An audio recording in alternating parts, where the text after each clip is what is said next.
Hello and welcome to another West London Sport QPR podcast with me, David McIntyre, and former QPR striker Kevin Gallen. We're getting together not long after the absolute debacle against Coventry. First of all, Kev, before we get onto that, how are you doing? Very well, Dave. I was in Germany the weekend, so I didn't actually go to the match, but I was getting updates from various people, my son, my mates, and I was also had live score on while I was at a match, and I couldn't believe my eyes every time it flashed up another goal. Yeah, obviously a very, very disappointing display on Saturday, but what we got, how are we going to fix it? That's the main thing now. It's gone. Roll on Saturday, another tough game, and then it's the international weekend. So this game on Saturday against Charlton is big in terms of, you don't want to be going into the international weekend that 2 weeks with defeat. So how are we going to deal with it? Is any new signings going to come in? It looks like there's a lot of rumours. And hopefully they can address that situation and get 3 points on Saturday.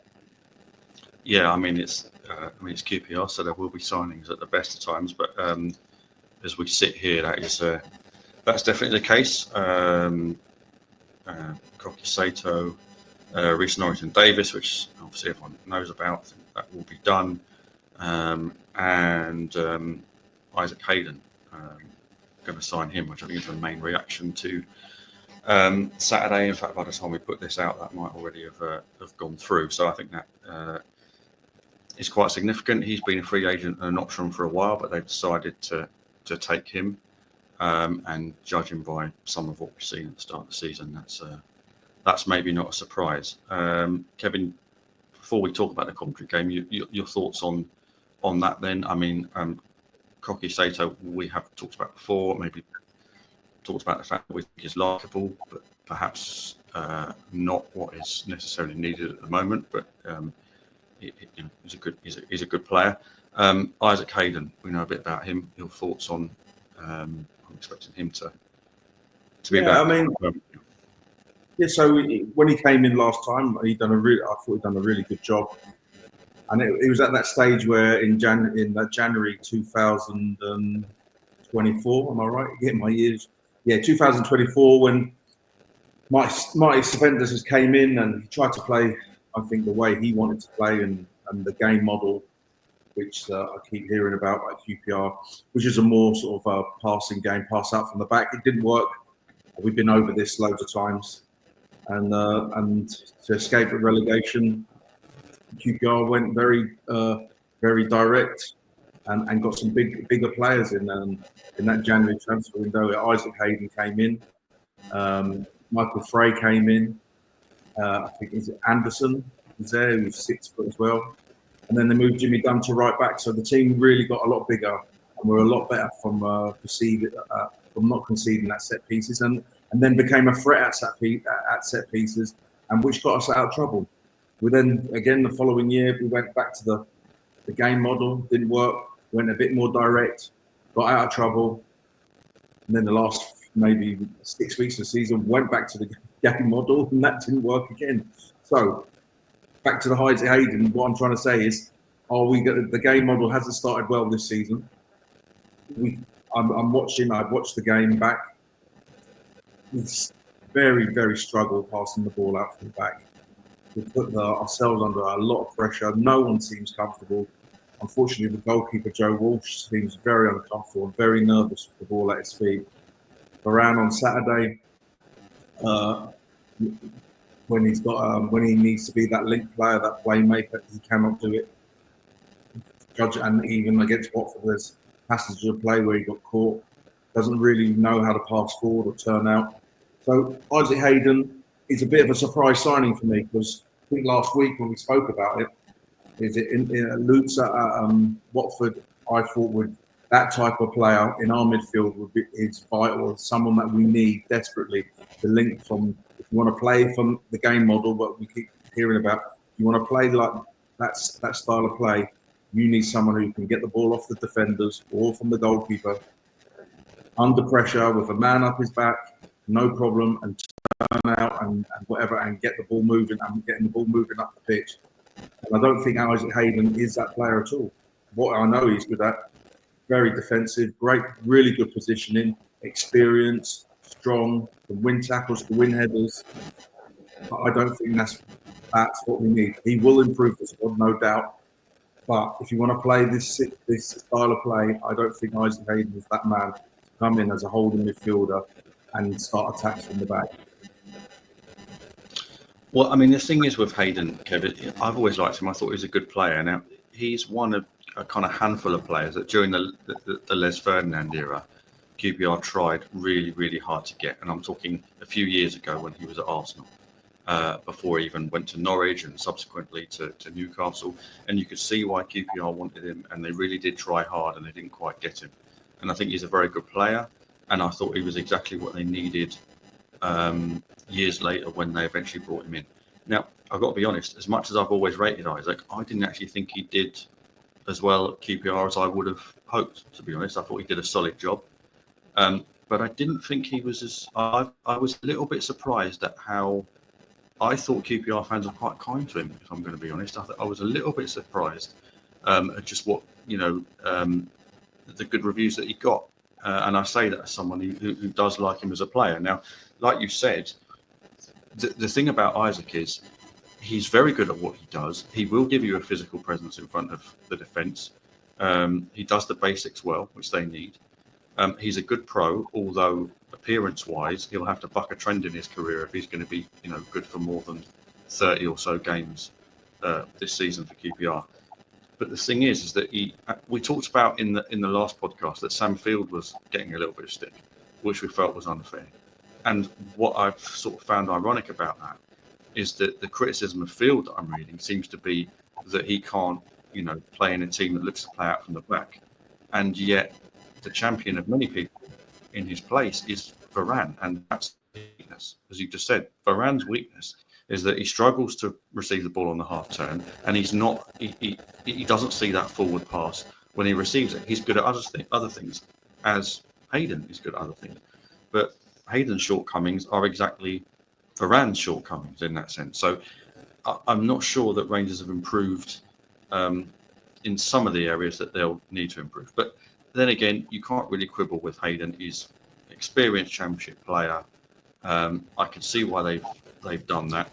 Although he plays in midfield, Hayden, I would actually argue that in many ways, I think he is being brought in and could ultimately be, in a sense, a replacement for Steve Cook. And by that I mean not in terms of his position, but in terms of his experience. Because I don't expect Cook to play that much this season.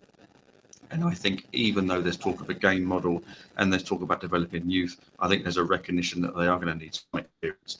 And that's the role I think that Hayden will perform. Different position to Cook, obviously, very different player. But I think it's the experience of Cook that they're looking to replace. And so from that point of view, you could say it's a solid signing. And he'll do a good job, not disgrace himself. Yeah. David, I think he can play centre half as well if that comes to it as well. So he's got the experience, but I think it's a solid signing, good pro. But it's like like you just said, we're talking about we want someone like Coventry had Grimes. I would snap Grimes up for QPR tomorrow if he was available or we had the money. That type of player. We've got very similar, going over that. Field over 6'1", Isaac Hayden over 6'1", Varane over 6'1". All three of them are not great setting up attacks from the back. Very sort of similar players, but yeah, it's a solid. It will be a solid signing, good attitude. Just like you said, hopefully he can get out on the pitch and stay injury free. Yeah, and also, I think the fans aren't going to be happy after a 7-1. You've got an important home game coming up, as well as the transfer window closing. And let's face it, they've made a couple of popular signings at a time when it's maybe helpful for them to do so. Koki Saito's is popular. Hayden did well. Obviously, the really popular one would be Ronnie Edwards. And yeah, it gives them, the opportunity to kind of get the fans back on side and have a little bit of a fresh start, which which they need. They do need to reset a little bit. Just Kev, on that familiar subject of the struggle to bring the ball out of defence, which we've seen a lot of, and particularly on Saturday. I think it's coming to something when you're not only struggling to get the ball out from the back, but you're actually delivering crosses from wide areas into your own box. That's a new one. That seems to be a new depth that we're a new low that we're sinking to there. But all joking aside, what I find quite puzzling is just this acceptance of the idea that Rangers don't have the players to play out from the back. Football in this country has changed, even in the second tier. Most teams now play a variation of a more kind of expansive style where you bring a ball out from the back. Now, obviously, the goalkeeper, as you mentioned, is struggling a little bit in that respect. But even when Rangers have had other goalkeepers, there's still been this repeated failure to get the ball out from the back. And explain to me, Kevin, exactly why that is. Because here's how I would look at it, just in terms of the defenders. What's in front of them, what's behind them is a different story. But you've got Jimmy Dunn, who, I think shown that he's technically better than maybe I think even he thought he was earlier in his career. The rest of the defenders have either played in the Premier League for a large part of their career, where they're going to need to be able to shift the ball out well and quickly, or they've played abroad. At the weekend, you've got a player like Liam Morrison, who's been at Bayern Munich. You've got a Brazilian left back. How is it that there's such a struggle to get the ball out of defence effectively? And this has been an issue for some time. Something I think is off. I'm not convinced that you couldn't put those exact players in a different team and there'd be a different outcome. Well, no, I agree with what you're saying. It's a very good point. It's a hard question. But I would say one thing, and especially against Coventry and against Watford, is if you haven't got the out ball, the long ball, like so, if Joe Walsh does want to kick it long, he needs someone, and it's not Burrell's game. So the opposition will see, well, they're playing Burrell up front. They're not going to go long because we're going to win that ball. So what we're going to do, we're going to really high press. And that seemed what it like against Coventry, because they probably said, let's really high press QPR. They ain't really, they're going to struggle. And they haven't got that out ball anyway. So either way, so if the long ball did come and say Kone's now playing and he can get a hold of it, now their midfield and strikers have to chase back. But because they know that Burrell's not really going to get hold of it, they can go and push right up on top of our back line. But again, as well, the link between, so the goalie's very nervous. Varane's coming short in the middle. The two centre-halves are split, and then the two full-backs are high. Coventry probably thinking, go on, give the ball to Varane and we'll squeeze him, because he's only going to pass it back to Walsh, who's then getting closed down by their strikers. And what's his only other ball? It's a long one, which they pick up. So tactically, they got it bang on Saturday. And they knew that, and they obviously had watched QPR in the previous games, thinking, well, they can't hold the ball up front, and Varane isn't very good receiving it from the goalkeeper. But yeah, but I agree. Hugo got Liam Morrison's at Bayern Munich and the Brazilian, and they seem to be struggling passing the ball out from the back. And they must have been working on it all summer, because this is what the managers come in for, to play that sort of expansive, pass the ball out from the back style of football. I tend on these podcasts, mate, not to dwell on the kind of previous game. I do prefer to look forward. But I think the Coventry game was obviously so bad and so potentially significant. We will go over it a little bit more. First of all, what do you think of the team selection? There were a couple of surprises in there. What did you make of that? Well, I thought I was surprised that Mbenge didn't start at the back, at centre back, or even at right back, and Jimmy Dunn moved into the centre. Only because I thought he had a really, when he did play centre half for the first game of the season, I thought he had a really decent debut, and I thought he looked good, and I was very surprised that Cook played ahead of him. Look, Steve Cook's been a good servant and a great professional over the years. I think at home suits him a little bit more on a smaller pitch, a bit tighter, because I don't think he's got the legs that he used to. He might offer me out for a sprint. Don't bother, because my hamstrings are absolutely shot to pieces. He'll win that, no problem. But I was very surprised that Mbenge didn't start, especially against Coventry on a big pitch where they make the pitch big as well. And because of the way he played against Preston at centre half, I thought he had a good game. But who else? You know, the Kone situation, I said last week he didn't look fit. The manager comes out and says he's not ready to start for another month. Was that right? To do 90 minutes? Yeah. I mean, you know, I'm a bit baffled. I mean, he wasn't injured in pre-season, was he? Has he not done pre-season? No, I mean, the thing with Coney is I get where Julian's coming from there, but I think he's, you know, everything's relative. I think he's maybe been a little bit kind to some of the other forward options. Barella's side, it's not as if Rangers are kind of teeming with electrifying options in that area of the pitch. We'll come on to Coney in a bit, actually, because I think that he's quite important in all of this. Again, on the Coventry game. Yeah, go on.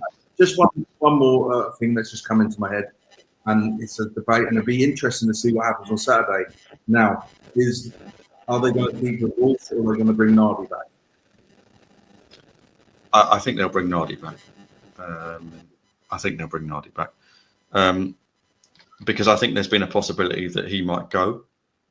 And again, this might change, but as we sit here, there's nothing in for him. So as he's likely to be there, and I'm probably tempting fate by saying that now I've said that, no doubt someone will come in for him in the next 48 hours. But as he's likely to be there now, they might as well use him, and I think they will do. That could go either way, but I think that Nardi will play, and I think there will be changes. I was interested in the manager's comments after the game, really, where for what it's worth, and I don't really think it's worth a lot of words when you have a game like that, but I felt that the kind of note he tried to strike was exactly the right one, actually, Kevin, to apologise to the fans, to basically assure them that it's going to be different against Charlton. That does put a hell of a lot of pressure on the Charlton game, but even so, I still thought that was the right thing to do. I was also quite interested in the way he repeatedly used the word manager, and I think that was interesting because I think he needs to show himself to be more of that. Now, I think what he at least did was he really took on that kind of like leadership tone, which Rangers desperately need at the moment, particularly after a result like that. Dare I say it, these are early days, very early days, but at the moment, and this may only be a very, very short-term thing, at the moment there are aspects of Martí Cifuentes, I think, that are being missed, and one of them is that he was very good at that leadership role. That was helped by the fact that his English was so outstanding, his communication was quite good in terms of that, but he was very good at that. Cifuentes, very good at keeping calm when things went wrong, and taking on that kind of like frontline leadership role, even though he had that kind of head coach position. So I think that was encouraging, and that's maybe something that he'll grow into, Stefan. But he's going to need to, because that's exactly what the club does need at the moment, and he's certainly going to make some changes for that game. I think the thing though with Julian is that I get the sense now that he's got quite a few eggs in the wingers basket at the moment. I think he's going to be quite reliant on how it goes with Sato, who's a player who he doesn't know at first hand, and I think there's that. He does like working with wide players, and I'm expecting there to be much more of an emphasis on getting the ball forward a bit quicker and trying to hurt teams in wide areas. And it's debatable, really, whether that kind of style of football can still work. You'll obviously have your own view on that, Kev. Can you see that being a possible solution? Well, something's got to change, and I mean, they're going to sign in Sato for what, £3 million? He's going to have to. he's going to have to really start on Saturday, isn't he, against Charlton? What will happen? Well, if he does start, it will give a big boost to the crowd and with excitement. But yeah, if you're going to play a Dembele one side, Sato at the other side, you need, and you want to play Kone really. You've got to have to put the ball into the box for him to attack. He looks like he's a box centre forward. He ain't going to be that centre forward who's going to run channels and sprint behind like Burrell would. He's more, for me, in and around the box, into his feet, turn and shoot, or getting on, finding space in between defenders and getting on the end of crosses. And if that's the case, you need wingers and you need people to put the ball in the box for him to get the best out of him. So I wouldn't be surprised to see maybe Tony does start the game on Saturday with Sato, Dembele on the wings and putting the ball in for him. And look, there's no game then for 2 weeks, so maybe he can last an hour. Let's see. And then you've still got options off the bench to come on. Well, Sato's another player who's had an injury.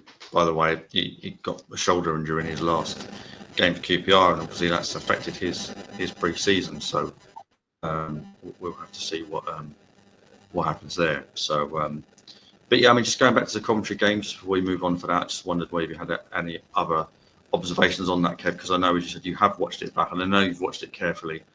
And from kind of speaking to you briefly very soon after the game, I think you did see a lot of things that were clearly wrong, and I know that there are a lot of people listening and watching this that will not like the criticism of Jonathan Varane, who is a good player, but I do think we've seen some things there where that emphasis on Varane in midfield is I think it's a weak point, and I'm surprised that so many people are giving Sam Field a hard time. Yeah, just position, like defensively as well, position-wise.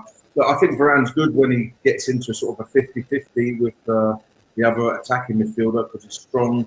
He's got that size and he sort of can push him. Use his body weight to win that ball.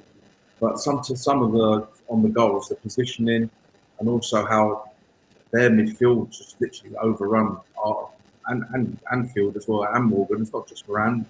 There's three of you in there, and you got to win your battles, and they got totally overrun, especially in the first half. And what was a sort of factor for me is, as they got overrun, they're all running on top of our defenders, who have to deal with the strikers and plus the on-rushing midfielders, and the defenders will get a lot of stick for that, but they're not getting help. They didn't get helped a lot by the midfield. But also, like you said, any chance we put some crosses into their box for us to attack, and sometimes that's when you're a striker, it doesn't matter. If the ball don't come in, you're frustrated. As a striker, you tell that winger or that midfielder, put the ball in. Yeah, it could be like a fight in there at half time. Put the ball in, and they'll say, "You shut up, I've had it." And you can just put the ball in and then blame me if I don't get on the end of it. So there was a lot of things wrong, but like you said, we'll move on. You can't keep talking about it. 7-1 is an absolute diabolical result. I feel for the fans that went, but I also feel for the fans that didn't go. I mean, the amount of abuse I'm getting off my mates on WhatsApp from support other clubs, I'm absolutely getting pelters. So all QPR fans deserve a bit better.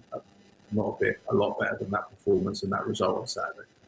Yeah, I mean, you mentioned crosses, and as I kind of alluded to near the start, Kev, it really is coming to something when you're putting more crosses into your own box than the opposition's, and those crosses are leading to goals. So there's a lesson there to get more balls in there, because it does work, as Kieran Morgan showed with his great delivery, his fantastic assist. But I mean, I joke. It's listen, he's a young player, up and down. It happens. He's going to make mistakes, but that was a bad one. I mean, there's so much now rides on Saturday, and I really don't like overstatement, but really it is a must-win game. It really is a must-win game, and I'm really not keen on that term, especially so ridiculously early in the season. It's not must-win in terms of relegation or anything like that. Obviously, it's far too early for that, but just in terms of, I think that the mood of the place, and and what might be the outcome if Saturday doesn't go as well. It's a must-win game, or at least an absolutely must-not lose game. And again, it shouldn't be like this. It shouldn't come down to things like this. But Kev, I'd argue that it's not just about QPR v Charlton. It's about Kone against Kelman, because obviously one has been sold. One's come in as the kind of marquee signing. And if Rangers were to lose that game and Charlie Kelman scored for Charlton, no one watching or listening to this needs me to tell them what the reaction to that would be. Whereas if the guy who's come in as Kelman's been, sold, if Kelman has a kind of quite pedestrian game, which he's quite prone to doing, don't want to tempt fate by saying that, but he is, and Kone does well and gets another goal, then perhaps you get the feeling there that Rangers have made a good decision. The season's back on track. They've got a striker who can score goals. A lot of it, ridiculously, I think, comes down to that Kone Kelman thing. Rangers need that to go their way on Saturday. Yeah, no, 100%. If the worst comes to the worst and we lose 1-0 and Kelman scores, the fans, like I said last week, I mean, it probably was a lot worse on Saturday, but they were going very early against Watford after 25 minutes. And if that was to happen, they'll go big time again on Saturday. Yeah, I agree. It is a must not lose. You talk about must-win games, but this is a must-not-lose game, especially going into that 2-week break. QPR, we need to get some sort of result on Saturday. But obviously, desperate for the win, but desperately can't lose that game on Saturday. And, and a better performance as well. That's key as well. I mean, I'll go back to when I played. We lost 6-1 at Leeds, 2004. And we got hammered. I remember Ian Holloway absolutely tearing strips out of us after the game. And he was ill as well. And he weren't in that week. But the following week, we played Cardiff at home. But we sort of all got together and said, lads, we can't. We've got to avenge that defeat on Saturday. That was embarrassing to lose 6-1. And we managed, we ground out a 1-0 win. I think Danny Shitty scored from a corner. And we ground out a 1-0 win against Cardiff the following Saturday. So I'm looking for something of a response from the current group of QPR players against Charlton.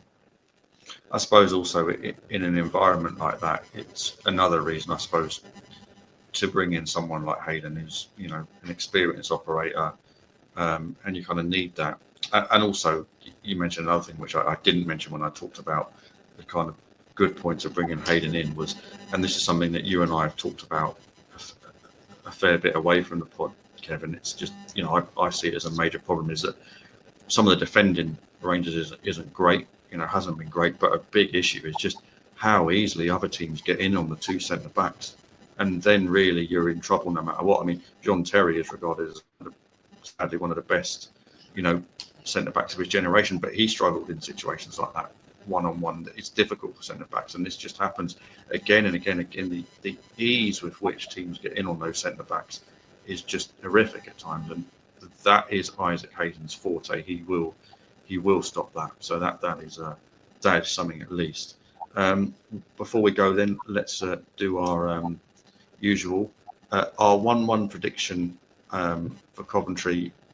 Well, I think. Listen, weren't far off. We weren't too far out. It was in part right. We got the one right for QPR. So let's not beat ourselves up too much on that prediction. But let's see if we can do better for this one then, Kev. Charlton on Saturday. You know what I think? I know I'm being optimistic again, but I'm going to go a 1-0 win. I think start the game well. The new signings got to start on the front foot. Got to go a little bit more direct, especially the first 10 minutes. Put it right on them. Get the ball in behind. Chase it down. Get corners. Get throw-ins. High tempo. Start the game on the front foot. Going for the 1-0 win. But it'll be a tough game. I was thinking about this earlier, Kevin, actually thinking about it yesterday, and it occurred to me that something that I've noticed over the years when QPR have been through some bad times, is that I think both of us can be accused by sometimes of being negative. I'll reject that. I don't think that's right, but we do get that. And one of the things that occurred to me is, things are really, really bad for QPR when they're losing matches that I expect them to win. And this has happened over the years. I remember when Harry Redknapp was manager, and I did think they would just about stay up. And when they started to lose matches that I thought they'd win, I realised there was problems. Do you remember more recently, they were on a terrible run, and there was a game against Portsmouth. I think there were back-to-back home games. Portsmouth was one, and there was another one where you and I were convinced that there would be a win against Portsmouth, and Rangers went and lost both the home games, if my memory serves me right. So I hope we don't get another example of that, but I'm actually going to give you a very optimistic prediction.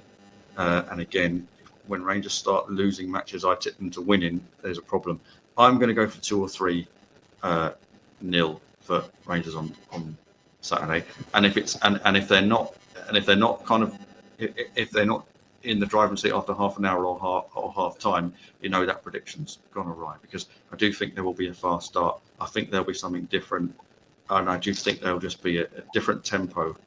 And if Rangers can score during that early period, I think Charlton are potentially a little bit fragile. So I think they will get the win, and I think a lot of the work hopefully will be done in one half of that match. That's my prediction anyway. So we'll probably be sat here next week regretting that one, I think. Well, what I'd say is, if knowing what Charlton would do, and if I was in charge of Charlton, or if I was a player at Charlton, they will try and come and frustrate and get the crowd on QPR's back. So that's what I said. Fast start, high tempo, get the crowd with them. That is essential for Saturday's game. Yeah, and the good thing is that Rangers do have, they do have the players now. Some players, obviously there's still pieces of the jigsaw to go in, but there's still some, there's some pace, there's some movement, there's exciting players there. Where it might go wrong, it might go right, as you said before, but you will create something. And the danger in a game like that is you go in, in the past when you've had players like Dykes or Seller or players like that, you can go into games like that and just do absolutely nothing, create absolutely nothing. There ought to be enough now about Rangers with the players that they've got. They may miss chances, it could go wrong, but at least there's something, there's some zip there, there's some pace, and yeah, who knows? Fingers crossed. Maybe things will look a little bit different going into the international break. All right then, Kev. Thanks very much, and thanks everyone for watching and for listening.